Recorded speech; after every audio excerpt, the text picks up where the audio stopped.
नमस्कार। सुर्खियों के बाद बड़ी खबर की बात करेंगे। ग्वालियर से बड़ी खबर। रात में शराबियों ने जमकर उत्पात मचाया है। शहर के हृदय स्थल महाराजबाड़ा पर शराबियों ने जमकर उत्पात किया। शराब के नशे में आपस में युवक भिड़ भी गए। इस दौरान पुलिस मूक दर्शक बनी रही। पुलिस के सामने ही जमकर मारपीट चलती रही। पुलिस देखती रही। आपस में ये सब मारपीट करते रहे। पुलिस देखती रही। पूरे 20 सड़क पर यह तमाशा होता रहा। पुलिस देखती रही। कोतवाली थाना क्षेत्र का यह मामला है और अब यह वीडियो सामने आया है।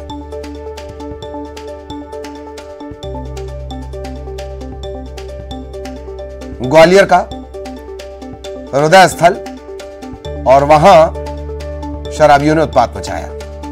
महाराजबाड़ा पर शराब के नशे में युवक भिड़ गए।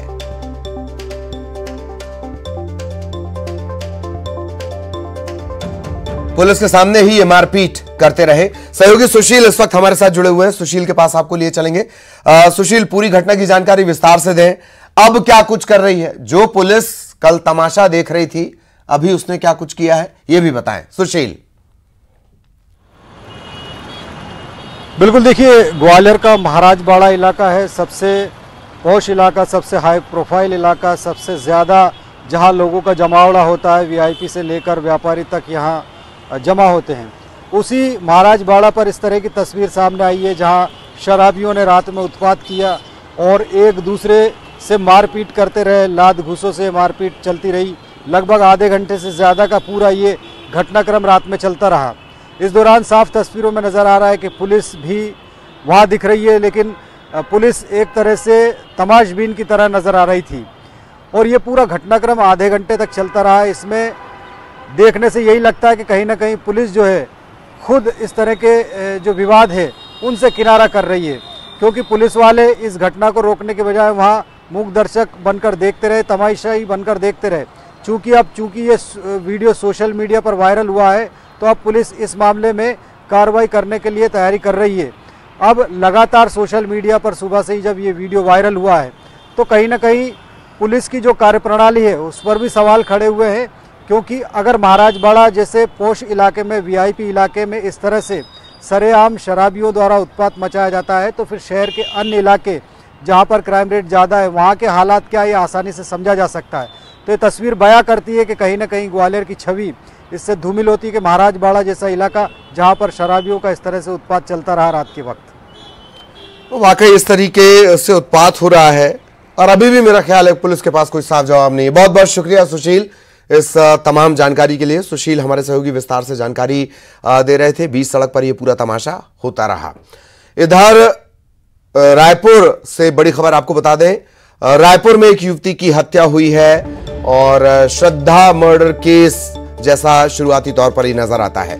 मोवा इलाके में एक प्राइवेट बैंक में ये युवती काम किया करती थी। पहचान छिपाने के लिए दोस्त ने हत्या कर शव को जला दिया। परिजनों को गुमराह करता रहा आरोपी।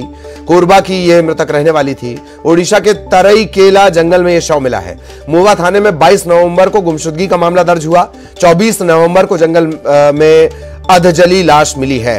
आरोपी युवक का नाम सचिव अग्रवाल है। मोवा पुलिस की टीम रवाना हुई है।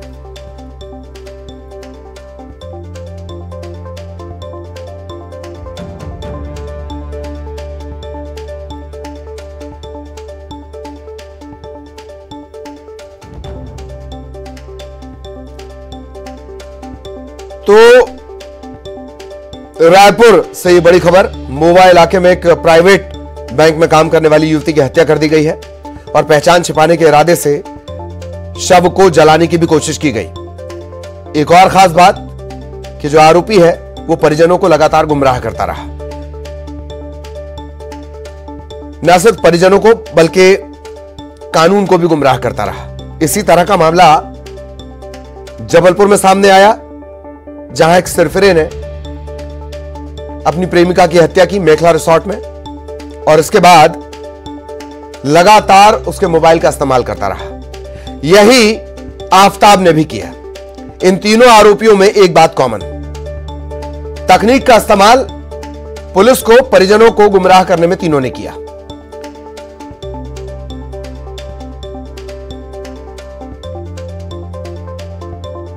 तो रायपुर के मोवा इलाके में प्राइवेट बैंक में काम करने वाली युवती की हत्या कर दी गई। शव को जलाने की कोशिश हुई और ओडिशा के तरई केला जंगल में यह शव मिला है। सहयोगी युगल हमारे साथ जुड़े हुए हैं, युगल के पास आपको लिए चलेंगे। युगल, क्या कुछ जानकारी अब तक इस मामले में?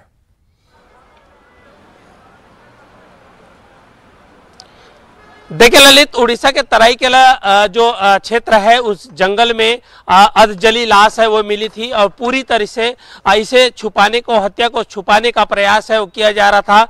जो आरोपी युवक है सचिन अग्रवाल, वो बरांगीर उड़ीसा का ही रहने वाला है और जो युवती है कोरबा की रहने वाली है। यहाँ पर जो रायपुर के मोआ थाना क्षेत्र स्थित है वहाँ पर एक निजी बैंक में काम करती थी और कुछ दिन पहले 22 तारीख को 21 तारीख को घर से रवाना हुई थी सचिन के साथ और उसके बाद जब वापस नहीं लौटी तो 22 तारीख को गुम इंसान का जो मामला है वो मोआ थाना में दर्ज कराया गया था।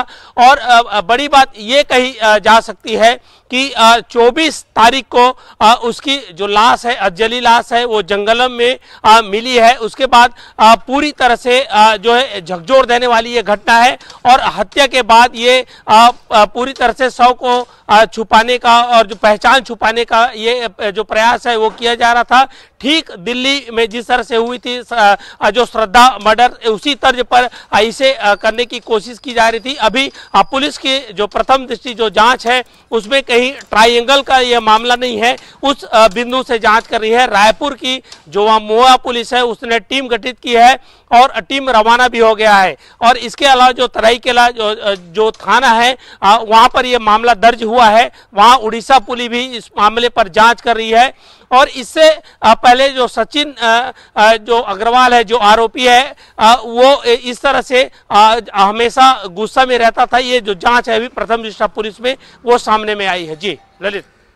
चलिए, बहुत बहुत शुक्रिया आपका युगल इस तमाम जानकारी के लिए। सहयोगी युगल विस्तार से जानकारी दे रहे थे। और अब रायपुर से बड़ी खबर आपको बता दें, मुख्यमंत्री भूपेश बघेल विधानसभा भवन पहुंच चुके हैं।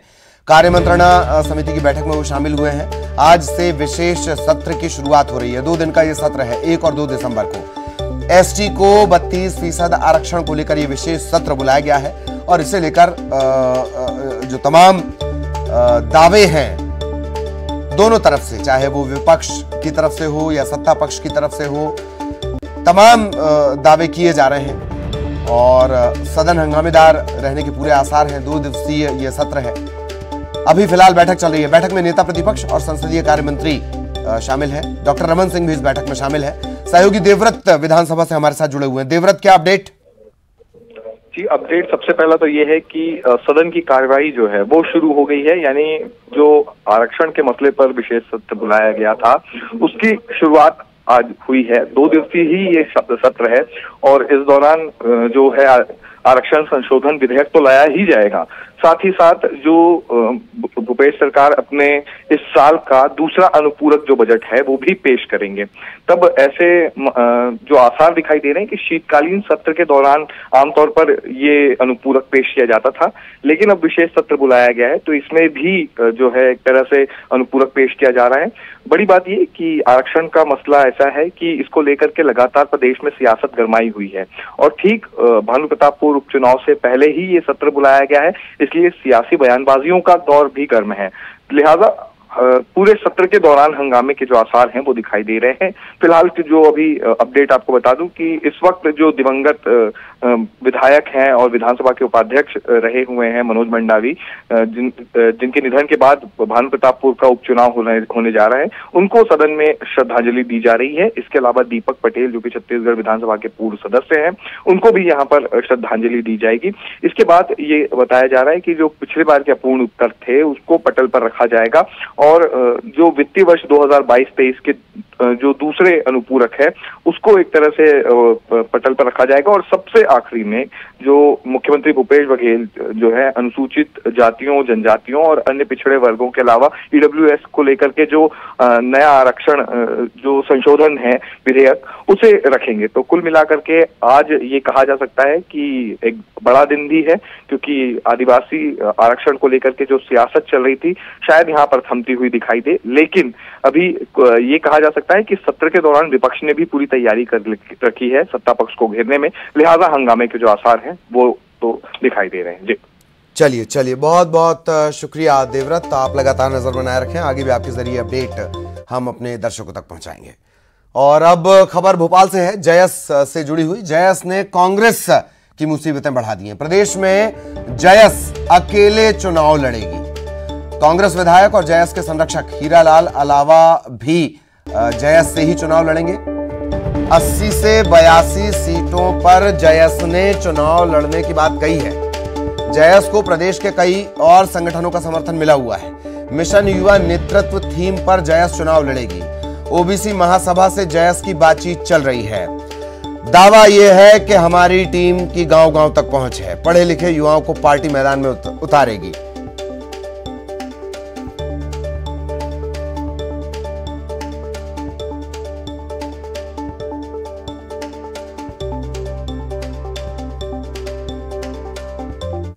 कर रहा है अपनी तैयारी, जिसको लेकर जयेश महापंचायत में 80 सीटों पर लड़ने का जो घोषणा किया है, ऐलान किया है, जिसके लेकर जयेश ने पूरे प्रदेश में अलग अलग समुदाय से और अलग अलग सामाजिक संगठनों के साथ लगातार चर्चाओं का दौर चल रहा है और जिससे निश्चित ही विधानसभा चुनाव आते आते प्रदेश में कुछ नया बदलाव देखने को मिलेगा। और मिशन युवा नेतृत्व की थीम पर हम लोग जयेश के माध्यम से 80 से 82 सीटों पर लड़ने का जो हमारा निर्णय लिया गया है, जिसमें हमारे साथ एससी अनुसूचित जाति सामाजिक संगठन साथ में आए हैं, धनगर समाज साथ में आया, मानकर समाज साथ में आया, साथ ही लोधी समाज और यादव समुदाय भी जयेश के साथ गठबंधन करने को तैयार है। उसी के साथ साथ अभी हमारे साथ ओबीसी महासभा भी जयेश के साथ लगातार संपर्क में है और उनसे भी मिलकर हम लोग पूरे प्रदेश में 2023 में तीसरे मोर्चे के रूप में अलग से हम लोग चुनाव की पूरी रणनीति तैयार कर चुके हैं और अभी कुछ ही दिनों बाद हम लोग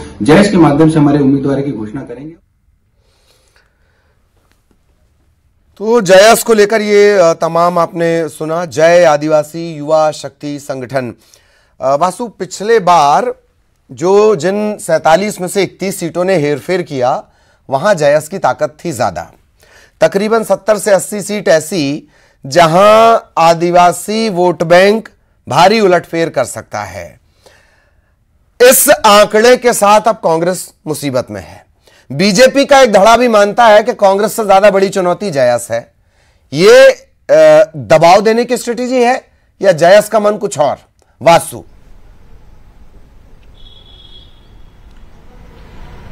निश्चित तौर पर देखिए ललित, अगर 2018 के विधानसभा चुनाव की बात करें तो कांग्रेस के सत्ता में आने का सबसे बड़ा कारण ही था कि आदिवासी सीटों पर कांग्रेस ने बेहतर प्रदर्शन किया था और इसके ही बलबूते कांग्रेस ने सत्ता हासिल की थी। जयस का साथ कांग्रेस को मिला था। खुद जयस के जो संरक्षक है डॉक्टर हीरालाल अलावा, उन्होंने कांग्रेस के साथ गठबंधन किया था और कांग्रेस के सिंबल पर ही चुनाव लड़ा था और चुनाव वो जीत कर भी आए थे। लेकिन अब जयस ने सीधी घोषणा कर दी है कि 80 सीटों पर पार्टी चुनाव लड़ने जा रही है। 47 सीटें आदिवासी वर्ग के लिए आरक्षित हैं और इसके अलावा 26-27 सीटें मध्य प्रदेश में ऐसी हैं जहां पर जो आदिवासियों का वोट बैंक है वो खासा महत्वपूर्ण रखता है और इन सीटों के जो सियासी समीकरण है, जीत हार का समीकरण है, वो आदिवासी वोट बैंक ही सेट करता है। जयस का जो संगठन है वो सभी आदिवासी बाहुल्य इलाकों में बन चुका है, सक्रिय हो चुका है और पार्टी ने अभी से अपने प्रत्याशियों की खोजबीन जो है वो शुरू कर दी है। पार्टी का यह आरोप है कि हमने पिछले चुनावों में कांग्रेस का इसलिए साथ दिया था क्योंकि कांग्रेस की ओर से आश्वासन मिला था कि गरीबों की, आदिवासियों की आवाज को प्रमुखता के साथ उठाया जाएगा, लेकिन कांग्रेस वो करने में कामयाब नहीं हुई। इसलिए अब पार्टी इंडिपेंडेंटली चुनाव लड़ेगी। युवाओं को ज्यादा से ज्यादा टिकट दिया जाएगा, मौका दिया जाएगा। पढ़े लिखे युवाओं को चुनावी मैदान में उतारा जाएगा। युवा शक्ति की थीम पर पार्टी चुनाव लड़ने जा रही है और एक किंग मेकर की भूमिका में होने का जयस के जो नेता हैं वो कहीं ना कहीं दावा करते हुए नजर आ रहे हैं। बहरहाल कहीं ना कहीं अगर ये पूरी कवायद जयस की रंग लाती है तो इससे सीधा नुकसान कांग्रेस को होने वाला है। लेकिन अब कांग्रेस किस तरीके से इससे डील करेगी, क्या जयस के साथ गठबंधन करेगी, कोई समझौता करेगी या फिर जयस इंडिपेंडेंटली मैदान में उतरेगी। लेकिन कुछ दिन पहले की तस्वीर मैं आपको जरूर याद दिलाना चाहूंगा ललित, जब टांटिया मामा की जन्मस्थली राहुल गांधी पहुंचे थे, वहां पे कांग्रेस ने मंच सजाया था, आदिवासी सभा को राहुल गांधी ने संबोधित किया तो वहां पर हीरालाल अलावा जो जयस के संरक्षक है और कांग्रेस के विधायक है वो भी उस मंच पर मौजूद थे। यानी कि कांग्रेस की एक टीम लगातार जयस के संपर्क में, उनसे बातचीत करने की, उनको बनाने की कोशिश कर रही है। दूसरी ओर जयस ने अपनी महापंचायत में ये ऐलान कर दिया है कि हम 80 सीटों पर चुनाव लड़ने जा रहे हैं। आप लगातार हमारे साथ बने रहेगा। रजनीश अग्रवाल साहब इस वक्त बीजेपी से हमारे साथ जुड़े हुए हैं, उनका एक रिएक्शन लिया जाए। रजनीश अग्रवाल साहब, 80 से 82 सीटों पर जयस चुनाव लड़ेगी। कांग्रेस के लिए तो निश्चित तौर पर स्थितियां प्रतिकूल पर बीजेपी इसे कैसे देखेगी? देखिए, लोकतंत्र में हर एक व्यक्ति को, दल को चुनाव लड़ने का हक है, हमारे संविधान ने दिया है। लेकिन सवाल ये है कि नीयत क्या इनकी वैसी ही है जैसे ये बयान दे रहे हैं? जयस की नीयत ऐसी नहीं है। जयस समाज में जो काम आपस में बांटने बंटवाने का कर रहा है वो तो सबके सामने है ही। राजनीतिक तौर पर भी ये कांग्रेस की गोदी में खेलने वाले लोग हैं। और आपको पता होगा, कमलनाथ जी ने कहा था ये हमारा ही डीएनए है, कांग्रेस का ही डीएनए है जयस के बारे में। जयस से जो नेता हैं वो कांग्रेस के ही विधायक हैं। कांग्रेस ने ही स्वागत किया राहुल गांधी की यात्रा का। कांग्रेस जयस कांग्रेस जयस जो एक ही दूसरे के एक सिक्के के पहलू हैं। ये अलग अलग प्रकार से सामने अपने मुखौटे लाते हैं। इनमें हिम्मत है तो जो कह रहे हैं वो करके दिखाएं। जी जी, चलिए भूपेंद्र गुप्ता साहब हमारे साथ जुड़ गए हैं, उनका भी एक रिएक्शन ले लिया जाए। गुप्ता साहब, जयस ये कह रहा है कि 80 से 82 सीटों पर जयस खुद चुनाव लड़ेगी। कई और संगठन हैं, मसलन ओबीसी महासभा, उनसे भी बातचीत चल रही है। जी गुप्ता साहब। देखिए, लोकतंत्र है, लोकतंत्र में सबको अधिकार है कि वो अपनी अपनी तरीके से इसमें हिस्सेदारी करे। बीजेपी निर्धारण करेगी क्या कि कौन चुनाव लड़ेगा कौन नहीं लड़ेगा? ये जो है अपनी हिस्सेदारी कर रहे हैं वो तो करें जी। नहीं, जयस की ये दावेदारी, मतलब हीरालाल अलावा आपके साथ मंच भी साझा कर रहे हैं और फिर वो कह रहे हैं कि 80 से 82 सीटों पर हम एकदम सेपरेट अलग चुनाव भी लड़ेंगे। तो ये तो नुकसान वाली बात होगी ना गुप्ता साहब आपके लिए? वो हमारे विधायक हैं इसलिए हमारे मंच पे बैठते हैं जी। और दूसरी चीज ये है कि आदिवासियों के हितों की लड़ाई, आदिवासी लड़ रहा है। अगर मध्य प्रदेश की सरकार में उसके ऊपर अत्याचार हो रहे हैं, जुल्म हो रहे हैं, ज्यादतियां हो रही हैं, उनको जो है कुछ मिल नहीं रहा है। ना जो है आदिवासी मंत्रणा परिषद की बैठक हो रही है, ना 5वीं अनुसूची का पालन हो रहा है। 18 साल लग गए इनको पेशा के नियम बनाने में, कानून तो लागू है 28 साल से। तो ऐसी सरकार के सम्मुख आदमी अपनी आवाज नहीं उठाएगा क्या? उठाएगा वो जाहिर तौर पर वो ये कह रहे हैं कि हमने कांग्रेस का साथ दिया, हमारी उम्मीदें पूरी नहीं हुई, अब हम खुद आदिवासियों की लड़ाई लड़ेंगे। कांग्रेस ने उम्मीदें पूरी नहीं की ये तो आदिवासी जनता बताएगी। और कांग्रेस ने क्या किया क्या नहीं किया ये जो है आदिवासी जनता बताएगी। जी जी, वो जो है किसी बयान से थोड़ी चलता है जी।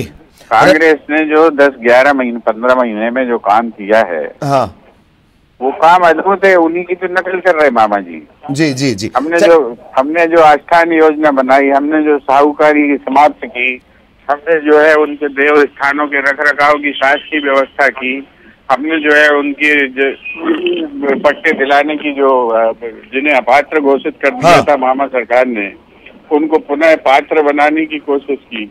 आज ये जो रेवेन्यू विलेज बन रहा है किसके कहने से बन रहा है? ये तो हमारी नीति है। ठीक, मैं चाह रहा था जयस पर और फोकस सवाल हो पाते, पर वक्त की थोड़ी कमी है। अग्रवाल साहब आपका, गुप्ता साहब आपका बहुत बहुत शुक्रिया और लगातार वासु हमारे साथ जुड़े रहे। वासु आपका भी बहुत बहुत धन्यवाद। और जयस, इससे नजरअंदाज वो भले ही बयानों में क्या कहा जाए, पर दरअसल नजरअंदाज कोई भी पार्टी इसे करेगी नहीं।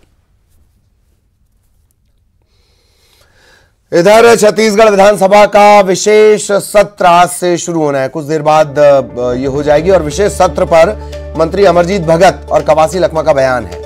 ऐतिहासिक रहने वाला ये विशेष सत्र, आदिवासियों को उनका हक मिलने जा रहा है। कवासी लखमा तो ये तक कह चुके हैं आदिवासियों को उनका हक नहीं मिला तो वो रिजाइन कर देंगे, सब कुछ छोड़ देंगे वो। पर विशेष सत्र बुलाया गया है और इस वक्त सत्ता पक्ष के 2 वरिष्ठ मंत्री मेरे साथ हैं, मंत्री अमरजीत भगत और मंत्री कवासी लखमा।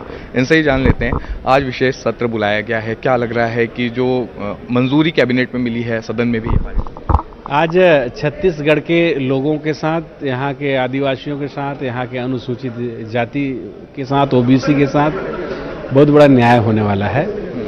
और जो लोग भी आरोप प्रत्यारोप लगा रहे थे, राजनीति करने का कोशिश कर रहे थे, आज आदिवासियों के 32%, एससी के 13% और ओबीसी के 27% में आज मुहर लगेगा।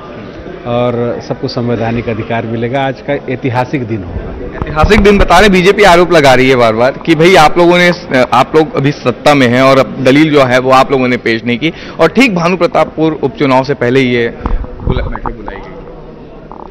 आज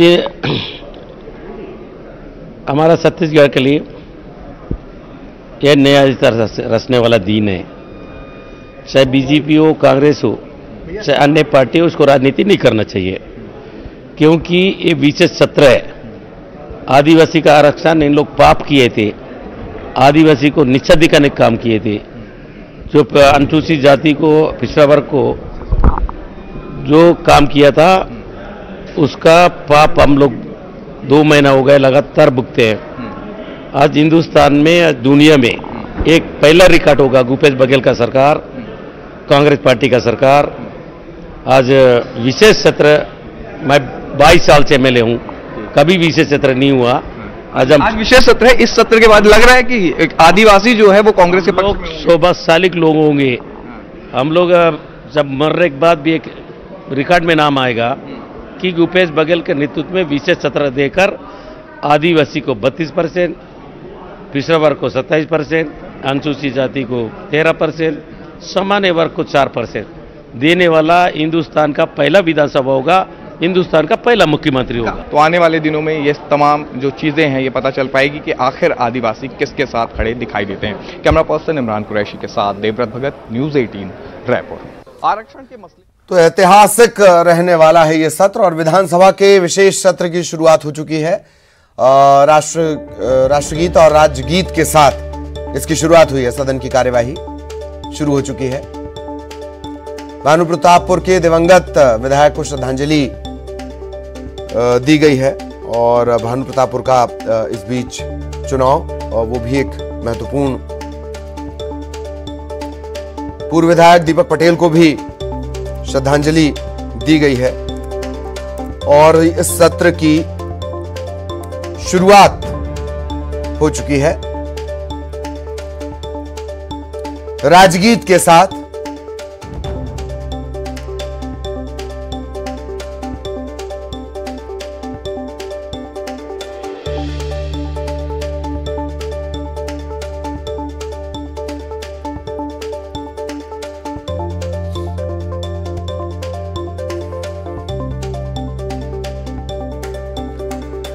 तो सत्र की शुरुआत 2 दिवसीय ये सत्र है। बीजेपी के पास सदन में ये बताने, दिखाने, उठाने का एक मौका कि दरअसल वो आदिवासियों की कितनी हितैषी है, और कांग्रेस के पास ये बताने का मौका। कवासी लखमा और भगत को आपने सुना ही, ऐतिहासिक ये सत्र होने वाला है। और कवासी लखमा यानी दादी उन्हें कहा जाता है उनके क्षेत्र में। ये कुछ देर पहले की तस्वीरें, जब कार्य मंत्रणा समिति की बैठक शुरू हुई थी, तो कवासी लखमा ने यह तक कह दिया कि इतिहास में उनका नाम लिखा जाएगा। कहना वो यही चाह रहे थे। देवव्रत हमारे साथ बने हुए। देवव्रत, सत्र की शुरुआत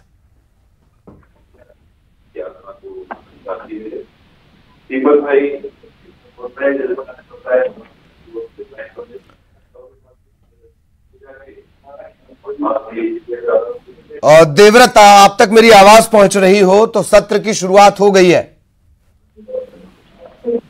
जी बिल्कुल, सत्र की शुरुआत हो गई है, और एक तरह से काफी महत्वपूर्ण सत्र। और सत्र के दौरान, क्योंकि कुछ दिनों में भानु प्रतापपुर का उपचुनाव है, लिहाजा ये सत्र और ज्यादा महत्वपूर्ण हो जाता है, क्योंकि जब आदिवासी आरक्षण की बात होती है। और फिलहाल अभी जो भानु प्रतापपुर के दिवंगत विधायक हैं मनोज मंडावी, उनको श्रद्धांजलि यहाँ पर दी जा रही है, और एक तरह से हर कोई यहाँ पर भावुक है। मुख्यमंत्री भूपेश बघेल ने उन्हें श्रद्धांजलि दी, नेता प्रतिपक्ष नारायण चंदेल ने दी, इसके अलावा जो टी.एस. सिंहदेव है वो भी श्रद्धांजलि दे रहे हैं। तो एक तरह से जो शब्दों में ये कहा जा सकता है कि उनके जाने का जो गम है वो भी साफ तौर पे झलक रहा है, और एक तरह से शब्दों के जरिए श्रद्धांजलि अभी दी जा रही है। इसके बाद जिस तरह से ये बताया जा रहा है कि जो सदन में कई सारी चीजें इस बार आने वाली हैं, हालांकि 2 दिवसीय ही सदन है, लेकिन वित्तीय वर्ष 2022-23 का अनुपूरक भी आएगा, और साथ ही साथ आदिवासी आरक्षण जिस मसले को लेकर के ये विशेष सत्र बुलाया गया है, ये भी इसमें